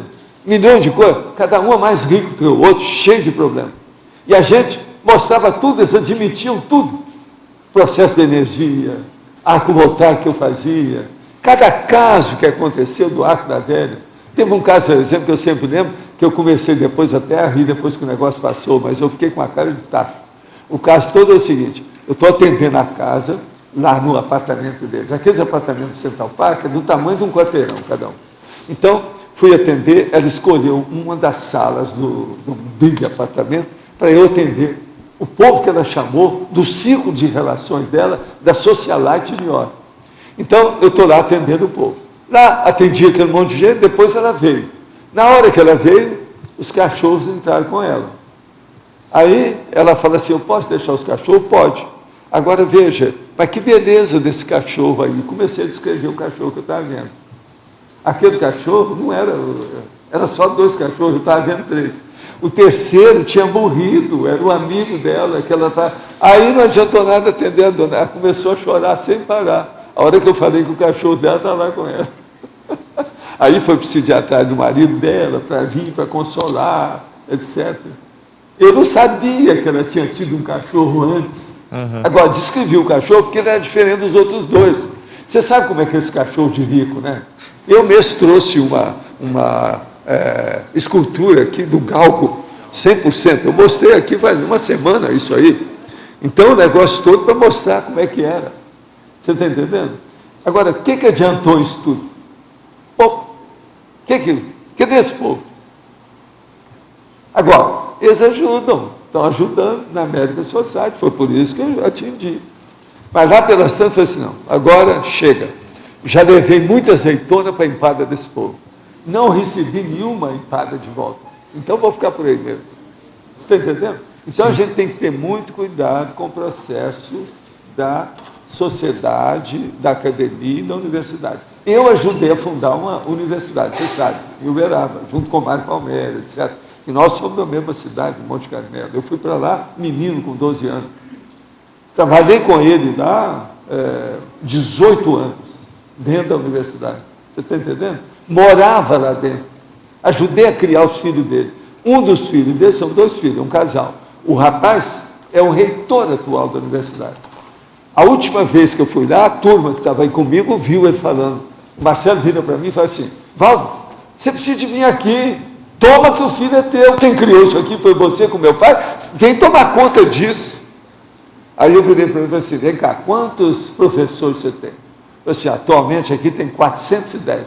Eu falei assim, ó, se juntar todas as nossas ICs e o problema que eu tenho, nós temos mais do que isso. Com o Instituto, o povo todo tem mais de 410. Isso já há alguns anos. Hoje deve ter muito mais do que isso. Então eu falei assim, eu sinto muito, Marcelo, toma que o filho é teu. Esse aqui é teu, porque é do seu pai que ficou aí, etc. Que é o Mário Palmeiras. Entendeu como é que é? Valéria? Vamos trabalhar de qualquer maneira, tá certo? Vale a pena. A gente tem um programa para sociais também. Exatamente, eu queria fazer essa abordagem, porque no caso do Instituto é tão delicada essa situação, o professor Walter está esclarecendo, que nós criamos um programa específico só para atender universidades e empresas. Quando a universidade empresta a sala para nós, para a nossa palestra pública, tudo bem, é a palestra nossa, tradicional, pública, que a gente já tem até os temas. Mas quando se trata de um público de algum tipo corporativo, seja só daquela universidade, corpo discente, corpo docente, o que seja, para isso tem um professor especializado, justamente por causa da delicadeza das abordagens que o professor citou. Então, não é aquela palestra nossa que chega lá, prega o princípio da descrença e vai entrando de sola. Não pode fazer isso. Você está como convidado na casa de alguém. Então, você primeiro fica sabendo qual é o protocolo da casa, depois é que você entra com as nossas ideias. Eu vejo que muitas vezes a pessoa fica um pouco afoita de querer levar a abordagem para um público novo e tropeça nas próprias pernas. É por isso que muita gente some também, porque recebe uma informação que tem um gap enorme para ela entender. Ela não vai entender nada entre as consciex, amelex e homo sapiens sereníssimo, ela vai boiar total e ela vai falar, esse pessoal é completamente doido, eles são doidos. A única explicação que eu encontro. Então, foi o erro de abordagem, a falta, às vezes, de uma cultura geral e a abordagem correta dentro do ambiente correto. Aí o intermissivista chega. Entende? Valéria, aqui, Oi. ó. Oi. Eu gostaria que você falasse sobre a maniologia, a fracassomania. Eu acho que eu sofro disso. Assim, a minha cabeça ela pensa mais ou menos assim. Eu abri um arquivinho, uma autopesquisa lá e comecei a enumerar as vezes que eu começava a rememorar coisas da minha vida e fatalmente eu chegava numa parte onde eu me envergonhava, assim, sabe? Facilmente eu fazia isso. Aí eu abri outro arquivinho e pensei, agora as coisas que eu me orgulho. E eu tenho uma certa dificuldade em relembrar coisas que, sei lá, que fizeram bem a alguém ou que fizeram bem a mim, entende? Daí eu acho que cabe nisso aqui. Eu gostaria que você comentasse como é que você quebrou esse obstáculo. Na nossa vida, quando a gente olha para trás, nós não somos perfeitos, a gente vai ter sempre alguma coisa que a gente passou dos limites com relação a algumas pessoas. Então, nesse momento, é o seguinte, ver como é que você deixou aquela situação, se aquela situação ainda está mal parada. Se aquela situação ainda estiver mal parada, você vai estar sempre relembrando, porque você está vinculada àquele fato, àquele acontecimento, você está vinculada pelos pensenes àquelas pessoas. Muitas vezes também não dá para você chegar até aquelas pessoas. Então, é aquele caso, é de exteriorizar as melhores energias para aquelas pessoas. E ver aquilo que ocorreu, se você cometeu algum erro, e hoje você sabe que você errou, e isso é o mais importante. É nesse momento você falar assim para você, poxa, eu errei, mas hoje eu não vou mais fazer. Então, é aquele caso, você não vai mais se auto-vitimizar. É sair dessa mania de fracasso e olhar os erros para trás e falar, poxa, mas que coisa. Poxa, naquele momento você não tinha lucidez, você não tinha discernimento. E é por isso que você agiu daquela maneira. Hoje não, hoje você tem lucidez, hoje você tem discernimento, você não vai mais fazer. Então não tem a auto-vitimização. E isso é que é o importante, é você reconhecer que você errou e seguir em frente. É tirar o melhor proveito de toda a situação que você passou. Entendeu? Professor Valdo, eu mesmo. Eu gostaria de que o senhor falasse um pouquinho sobre o sexo antes da TENEPS. Sabe quando você tem uma rotina com a sua dupla estonteante, não para, os dois fazem TENEPS e eventualmente acontece. Acontece o quê? Do sexo antes da TENEPS. Qual é o problema? Mas aí que tá, eu li no aqui, manual. Aqui, ó, o senhor me ajuda para eu não fracassar mais dessa vez? Mas agora o problema todo é você não misturar. Você não vai fazer sexo na hora da TENEPS. Não é na hora, é antes. Pois então, mas veja bem o que é, qual a importância disso. Se você está preocupado com isso, tem alguma coisa errada. O sexo é uma coisa natural, igual a respiração. Se não está assim, é porque tem alguma coisa que está perturbando. Agora, a TENEPS não tem nada a ver com isso. Está mexendo com energia de outras coisas, não tem nada a ver com o sexo diretamente. Então, o processo todo, se isso está te perturbando, é porque tem alguma coisa. Agora, veja, o dia tem 24 horas, eu quero lembrar para você. Arranja um horário para você numa hora e para ela noutra. E sexo noutra hora. Vê o que vocês fazem. A coisa mais difícil que tem é conjugar os horários para praticar o sexo diário. Eu já falo isso aqui o ano inteiro. Então, pensa nisso, como é que é. Agora, outra coisa. Vou te falar agora a parte mais delicada do assunto. A TENEPS, devido ao processo de envolver o problema de energia, mexe com o processo do energossoma. Mexendo com o processo do energossoma, caminha para o problema de mexer com tudo quanto é chakra que tem aí. Então, o que se passa? Nesse ponto, mexe no processo sexual do chakra sexual. Então, o que não pode haver é a mistura dessa elevação do nível da energia positiva de assistência com o processo da libido da pessoa, a excitabilidade sexual com isso. Isso é que vocês têm que cortar. É isso que eu falo no manual lá e nas coisas todas que a gente fala. Tem que separar essas coisas. Porque senão o que acontece? Vocês vão ter aí aquele processo do orgasmo compartilhado. Vem os íncubos e súcubos do congresso subtilis. Entendeu? Isso é que tem que ver. E outra coisa, quando a pessoa está pensando que ela está fazendo sexo, ela está com uma turma.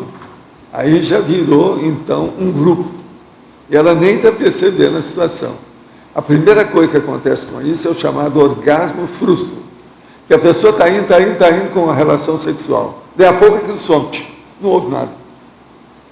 Aquele orgasmo passou para a consciência. Foi ela que sentiu. Que ela está com energia. Entendeu o que estou falando? Então, isso aí, por isso que a gente tem que separar os horários, as coisas, as condições. Uma outra coisa, a prática do sexo não pode ser no mesmo lugar se o negócio está assim. Eu acho que a pessoa pode fazer a prática da TENEPS no próprio quarto. Mas agora tem que separar as coisas. Se a pessoa vai lá e começa a ter o processo de sexo, se vocês já estão preocupados com isso, deve arranjar um outro local. Um local para a sua senhora e um local para você. Arranjar local é a coisa mais fácil que tem. O difícil na TENEPS é ter energia para exteriorizar sempre. E de uma maneira organizada, disciplinada. Isso vocês já têm, então, arranjar o lugar é fácil. Por isso que a turma tem construído casa aí, a gente tem falado, arranja uma base intrafísica da TENEPS, uma base intrafísica para o seu escritório, para trabalhar com a sua, vamos dizer, obra-prima escrita. Isso tudo é muito importante. Então, se puder separar essas coisas, é melhor. Outra coisa, casal, eu sempre digo, o ideal é um praticar a TENEPS de manhã e o outro à noite, para dar a diferença de uma coisa com outra. Pode ser até no mesmo lugar, mas em horários bem diferentes. Você entendeu aí agora?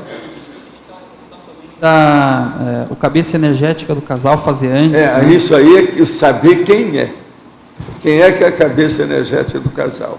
Esse é que tem que orientar os processos daquilo que sente, porque às vezes essa pessoa, seja o homem ou a mulher, ela tem mais sensibilidade para ver o que é que o amparador da TENEPS instrui a orientação dele. Uma outra coisa, se no seu casamento aí, ou na sua dupla evolutiva. A mulher, que é a cabeça do casal, quase sempre ela vai ter problema. Porque o homem, geralmente, você sabe, Então tem que ver isso com calma também. Vocês examinam quem é que tem mais sensibilidade para si, para ver quem é a cabeça energética do casal. Isso ajuda demais os dois. Pensa bem nisso. Entende? Agora, ó, vocês estão praticando TENEPS há quanto tempo? Ah, então já está bom, já passou a parte mais séria. Você vai longe, está ótimo. É por aí. Outra coisa, você faz diário da TENEPS? Oi? Você faz o diário da TENEPS? Diário, sim. Diário. Sua senhora também? Ela não. Fala com ela para fazer. Isso é importante. Muito importante. Vai ajudar vocês dois. Agora, um casal que pratica TENEPS está com a corda toda, gasolina azul. Vai longe. Entende? Insista, não desista. Assuma, não suma. Tá certo? Professor, sim. Aqui no D. É. Aqui no D. Aqui na extrafisicologia, o senhor fala sobre a questão da conscienciologia como corpus osmoético, teático. Eu passei 6 anos na Unicamp e eu não saía da biblioteca. E eu nunca encontrei, realmente, numa linha de conhecimento, uma ciência que reunisse todos esses fatores. Eu gostaria de perguntar como que antes da conscienciologia existia esse fluxo de ideias, né, de neo-ideias, de verpons, do extrafísico para o intrafísico. Ok. Vamos entender uma coisa muito séria. A conscienciologia sempre existiu para evoluciólogos e serenões, desde a antiguidade. A OFIEX e a TENEPS sempre foram praticadas por eles. Agora o problema nosso com a REUDEX, a reurbanização aqui da Terra, nós estamos colocando isso de uma maneira mais popular, acessível, massificando as técnicas. Entende? É a hora do planeta mudar. É a chamada era dos serenões, era da serenologia, da reurbanologia. Então é isso. Você trabalhou, foi na Unicamp? Foi. Eu, em 87, antes de construir, de fazer, de fundar o Instituto, eu estive 2 dias na Unicamp defendendo 4 teses. Uma eles tinham escolhido, as outras 3 fui eu que escolhi. Aqueles escolhidos foram o Homo sapiens sereníssimo. Você está entendendo? Passei 2 dias. Foram gente de 23 cidades e capitais do Brasil para debater conosco. Lá no Unicamp, com a turma toda. Depois disso, eles fizeram uma série de eventos a partir desse meu lá. Foi no dia 12 e 13 de dezembro de 1987. O Instituto a gente criou um mês depois, no dia 16 de janeiro de 88. Você tem ideia? Porque lá tem uma equipe, né, não sei que instituto, mas eu ouvi dizer que tinha uma equipe na medicina que estudava um pouco as obras de André Luiz. Tinha gente que foi por causa disso. Foi a partir disso. Agora, ó, era muita gente. Teve até um caso interessante lá do cara da televisão, que eu não sei se já te contaram. Eu fui para lá, eles me chamaram então para ir numa cabine que havia atrás lá do plenário, um negócio grandão, onde nós fomos fazer lá no salão de convenções. Então, o cara estava com a televisão e queria fazer uma entrevista. Na hora que eu chego lá com o negócio, eu começo a mexer energia, né? Como eu sempre faço, porque a gente não sabe quem é, esse negócio de imprensa, mídia. Então, comecei a fazer isso. O cara que estava perto de mim entrou em transe, endureceu o corpo e começou a falar o que eu estava vendo de cima. Ele nunca tinha acontecido aquilo. Isso durante a minha entrevista na televisão. Agora, esse cara, com o tempo, então, a gente viu o processo dele de energia, ele foi para a Europa. Está entendendo? Sensitivo. Agora, desenvolveu ali na hora, para a televisão. No tapa. Isso tudo aconteceu lá nesses 2 dias. Agora, teve gente lá muito engraçada também. Teve 2 dias. Então, no segundo dia, eu acordei, levantei, fui tomar, né, o dia de jejum lá no hotel, aquela coisa. Quando chego lá, vejo um cara tudo arrumado, tudo organizado, fora do dia de jejum, ele trabalhando com o pai. Aí eu vi, vem cá, que houve? Você não dormiu? Eu falei assim, não, passei a noite inteira aqui. Aquilo que você falou me transtornou. Entrei em insônia, estou com um monte de problema, preciso trabalhar agora, porque eu tenho que renovar minha vida. Eu cheguei à conclusão, algumas coisas você tem razão. Agora, ó, eu vou continuar com minhas perguntas para você. Vamos lá ver o negócio que é. O cara nem dormiu à noite. Era professor de universidade. Agora, 3 deles, a hora que estava terminando, no segundo dia, vieram falar comigo no pátio, na hora que nós estávamos saindo assim. Aí, um era lá do MIT, o outro era lá de Princeton, o outro era não sei de onde. Tudo alto nível, mas trabalhando tudo na Unicamp. Aí eles começaram a querer fazer pergunta para mim, essas primárias, sobre consciência. Eu chamei uma rapaziada, estava lá, inclusive um louro, novinho, eu devia ter uns 17 anos. E falei assim, vocês podem fazer, que eu vou só superintender as respostas. E quem vai responder são os meninos. Só para chatear os caras. Foi um auê. A meninada deu um banho de loja nos caras, tudo PhDs lá da Unicamp. E eram rapazes, você está entendendo? Eles estavam estudando os processos de Grindex, a coisa toda comigo. Tinha um rapaz muito bom. Agora, que esse povo todo foi embora para o exterior, que eu sei a maioria deles. Agora, alguns professores lá ficaram até muito meus amigos. Tinha um deles que depois eu encontrei com ele em Brasília. Eu cheguei lá, a turma lá que a gente ajudou a organizar aquilo para fazer aquela universidade olímpica, sabe? Holística de Brasília. Então, o que se passa? Eles me convidaram para ir lá para ver como é que estava a situação. Eu não dava aula lá, nem nada, não. Mas aí eles falaram assim, ó, seria bom você dar uma aula enquanto você está aqui. Vamos ver o que é que tem. Aí nós chegamos lá, tinha um professor da Unicamp dando uma aula sobre processo de bioética. Aí eles falaram assim, tem jeito de você falar alguma coisa sobre isso? Sim, eu vou falar sobre cosmoética, com a gargalhada geral. Aí eu entrei falando com o professor junto o que era cosmoética em relação à bioética. Estudo em Brasília, e tudo consequência lá da Unicamp. É porque tem uma discrepância muito grande. Às vezes tem professores com uma visão social, uma visão ética, mas assim... Porque eu tenho um primo meu que é professor lá.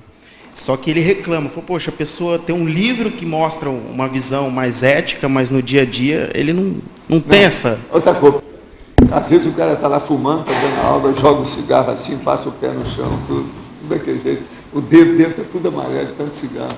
Isso tudo tem. Agora, outra coisa, lá havia até uns caras estrangeiros, que eram professores lá. Todo lado dessa universidade do Brasil tem gente das estranjas aí, funcionando. Agora, tem gente boa. Universidade sempre tem alguma gente que presta, sempre vale a pena. Agora, professora Valéria, poderia falar sobre a quebra de obstáculos e a superação de ganhos secundários que muitas vezes mantém a pessoa na mesma condição? É a história da autossabotagem. A pessoa está naquela zona de conforto porque ela tem aquele ganho evolutivo. Ela quer continuar na mesma situação. Então, ela não quebra os obstáculos por interesse do próprio ego. Então, e muitas vezes também ela não está enxergando isso. Então, ela tem que primeiro enxergar, ter um maior discernimento, ter uma maior lucidez, que aquele ganho evolutivo que ela está tendo é mínimo, é muito pouco em relação àquilo que ela vai ganhar em termos de progresso, evolução, reciclagem intraconsciencial, se ela deixar aquela situação de lado. Criar um corte, mas um corte cirúrgico. É assim que eu vejo. Na assistência tarística, quando a pessoa se justifica muito, de que maneira você costuma abordá-la e deixar claro que está ocorrendo esse mecanismo de defesa? O que acontece é que a pessoa, muitas vezes, ela não quer enxergar. Você está ali fazendo TARES, você está fazendo esclarecimento para ela, mas ela cria o quê? Uma armadura. E aí você tem que perceber que não adianta ir além. É aquela história. Não adianta você querer explicar física para uma criança de 5 anos. Você vai falar, ela vai olhar para você, não vai entender nada. Então, as pessoas, elas têm limite, e a gente tem que respeitar esse limite para não causar o chamado estupro evolutivo. Professor, em novembro de 2010, tive uma projeção que parecia entre a Zâmbia, a Namíbia e a África. Anotei tudo. Havia crianças numa plantação e os minerais me chamaram a atenção. Naquela noite, 2 alvos mentais que eu tinha determinado eram a paz mundial e sobre a preservação da natureza. Agora, pesquisando um pouco mais, verifiquei que naquela região localizam-se as cataratas Victoria Falls. Agora, então, pergunta, teria alguma relação com as atividades da conscienciologia na África? Trata-se de uma espécie de assistência que ocorre no extrafísico naquela região? Naquele local das cataratas Victoria, onde pode haver futuramente um centro de estudo como no CAE, sem dúvida. Lá é um local de muita energia. O que é interessante é o seguinte, a semana passada eu falei com uma pessoa aqui sobre o Victoria Falls, que aquela era considerada uma das maiores cataratas do mundo. Até que houve divulgação aqui das cataratas do Iguaçu, que ganha todo mundo. Mas a Falls, lá na África, é considerada, pelo menos até quando eu estudei, a maior de todas, que existe no continente africano. Agora, o ambiente lá tem muita energia, a área toda.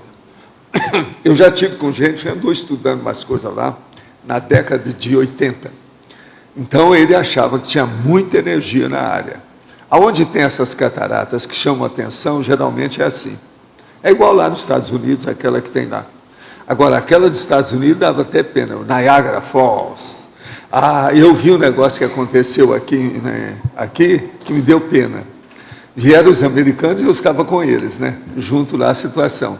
A hora que eles chegaram e viram as nossas cataratas do Iguaçu, ela olhou e falou assim, quem me falar de Niágara, eu brigo. Eu comecei a rir. Você está entendendo? Porque não dá para comparar o processo Niagara Falls. Eu já vi lá como é que é. Lá realmente não dá para comparar aqui. As nossas cataratas do Iguaçu, realmente, eles têm razão de ter colocado como maravilha da natureza, da história, etc. Eles têm razão. Porque essa aqui é a maior de tudo que eu já vi mesmo, não tem jeito não.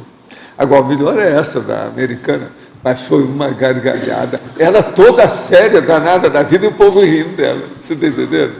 Quem me falar de Niagara Falls agora, eu brigo. Ela falou, I fight, A dona estava aqui. Professora Valéria, aqui no B, em tecnologia, na página 20, como é a técnica da mudança de bloco evolutivo? A mudança de bloco evolutivo, quando eu coloquei isso, eu pensei muito em companhias. Tem um determinado momento que determinado grupo não está mais satisfazendo os seus ideais, as suas metas. Então, está na hora de você trocar esse bloco evolutivo. Porque, na realidade, o que acontece? Na hora que você troca essas amizades, os seus pensamentos, os seus pensenes mudam. Então, há uma mudança de bloco, há uma mudança de patamar. É como se você chegasse a um ponto de saturamento. Quando você se satura, você começa a olhar, não, isso não serve mais. Aí você recicla, você muda os seus valores, aí nesse momento há uma mudança de bloco evolutivo. Você passa para um outro patamar. Professora Valéria, aqui do lado. Oi. Na página 19, na atribologia, você poderia ampliar essa questão do predomínio das faculdades mentais, notadamente do autodiscernimento quanto à holomaturidade dos autoposicionamentos? Nesse caso é o seguinte, é você colocar o seu mental soma acima do seu psicossoma. Quer dizer, é o mental soma comandando o seu emocional. É quando você começa a ter uma maior lucidez, um maior discernimento, é que você coloca o teu mental soma e sua emoção fica um pouco de lado. Você começa a enxergar melhor a situação. Deixa de lado o teu emocional, deixa de lado o teu ego. Entendeu? Valéria, aqui na B. Na segunda linha da patologia. Como é que funciona para você a questão da desconstrução da emoção patológica? Como é que você lida com esse processo? Olha, a desconstrução da emoção patológica. Eu vejo assim, às vezes a gente passa por determinadas vivências que a gente entra em crise, entra em depressão. Praticamente a gente tem que passar, é um período, você chora, vamos dizer assim, a ida de alguém, a partida, a morte de alguém, você entra em depressão. E a coisa não é muito rápida, não. Você tem que passar por esse período, né? De absorver aquela perda.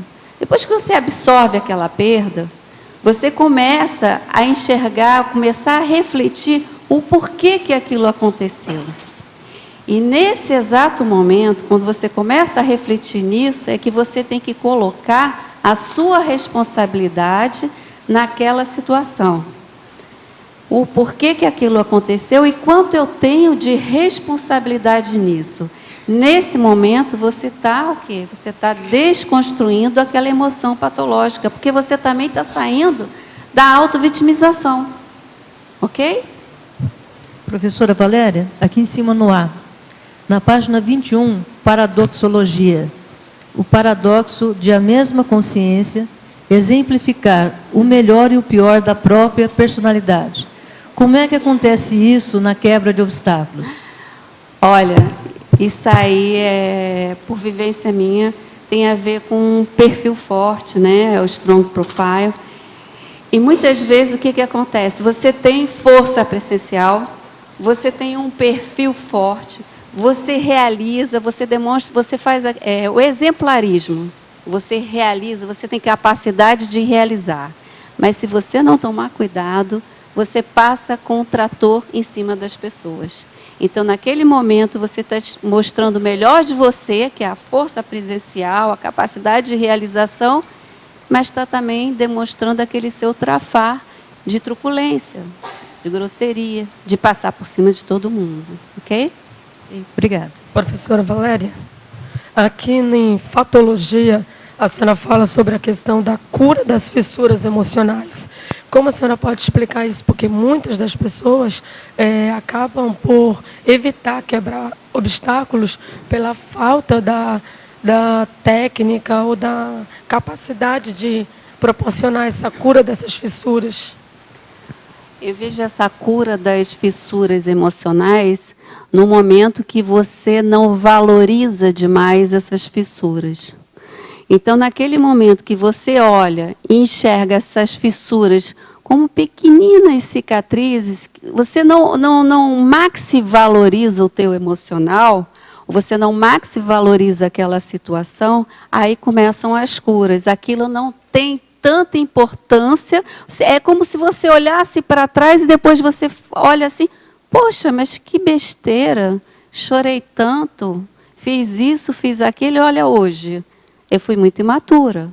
É nesse momento que há a cura da fissura emocional. É quando você não valoriza, não aumenta demais aquelas fissuras. Tá. Valéria, aqui na letra B, em fatologia, você fala a demolição da muralha de dificuldades construída pela própria consciência. Queria que você falasse um pouquinho mais como que foi para ti até o processo de identificação desses obstáculos, porque como é a própria consciência que coloca esses obstáculos, fica mais difícil de identificar, não? Exato.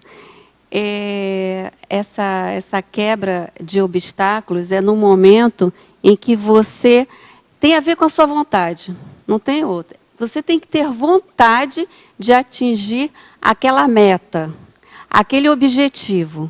Só que muitas vezes o que ocorre? Durante a vida, nós vamos construindo os nossos obstáculos que vão criando obstáculos mesmo dentro da nossa meta.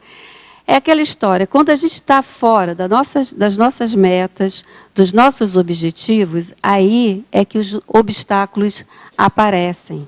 Porque quando a gente está seguindo a nossa meta, o que surgem são desafios e não obstáculos. Então, é importante você identificar o que é prioritário. E o prioritário, pelo menos para mim, é a reciclagem intraconsciencial. O que eu estou construindo de obstáculo que vai o quê? Vedar a minha própria reciclagem intraconsciencial. E aí vem a vontade de ir à frente, de reciclar. Aí é quebrar os obstáculos. Valéria, nós esperamos então mais 100 verbetes da sua parte, que você é ótima.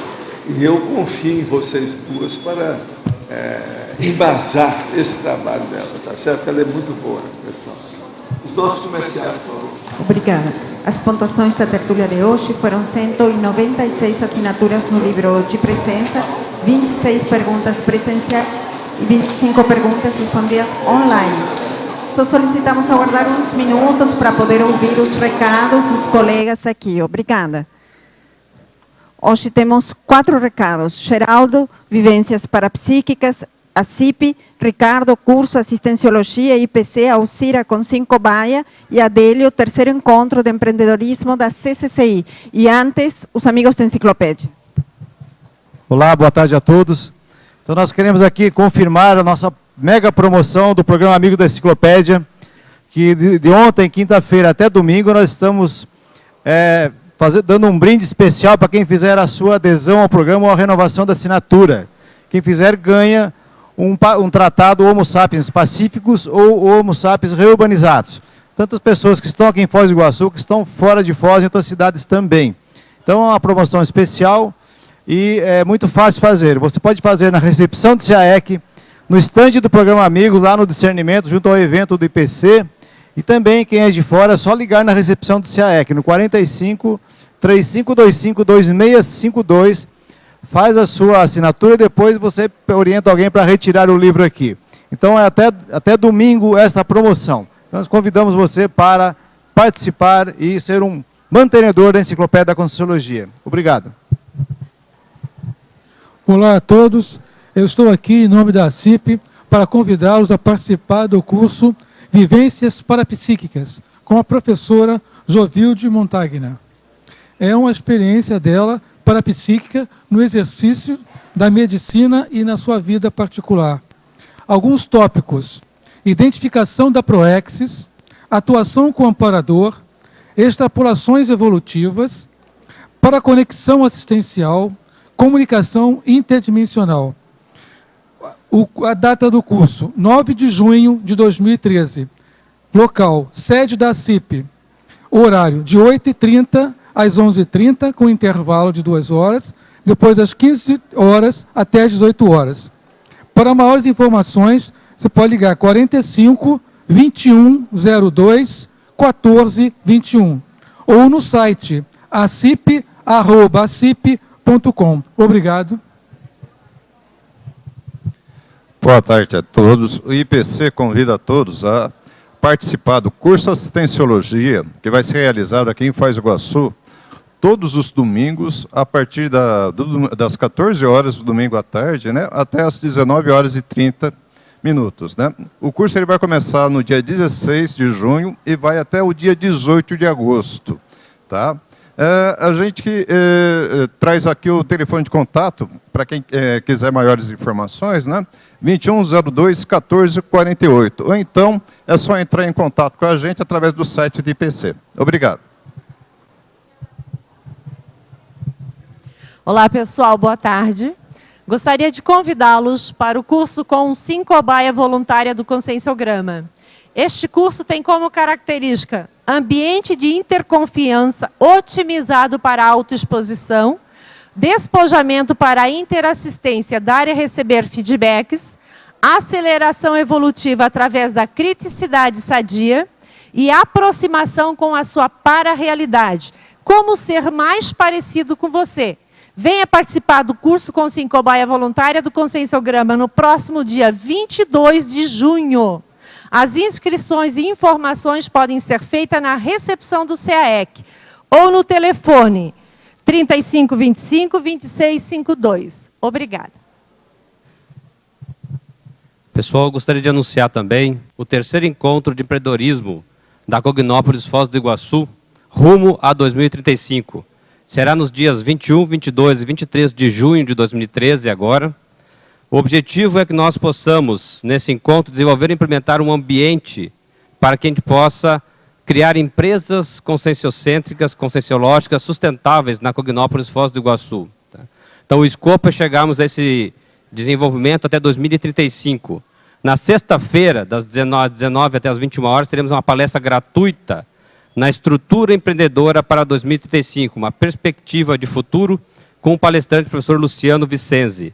No dia 22/6, sábado, nós vamos ter círculo mental somático, mini tertúlia e tertúlia em cima do tema, e à tarde, das 15 até as 21 horas, teremos as mesas de trabalho temáticos, e no domingo de manhã teremos a apresentação dessas temáticas para que a gente possa fazer o planejamento estratégico da Cognópolis Foz do Iguaçu em termos de empresas conscienciocêntricas até o final do ano de 2013. E a perspectiva, então, é chegarmos com um escopo desse planejamento até 2035.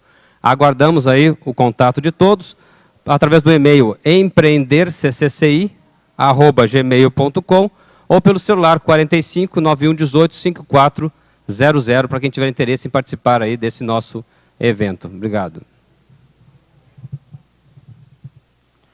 O verbete da manhã é apetência educacional, especialidade experimentologia. Autora, professora Rosana Takibayashi. Obrigada e boa tarde a todos.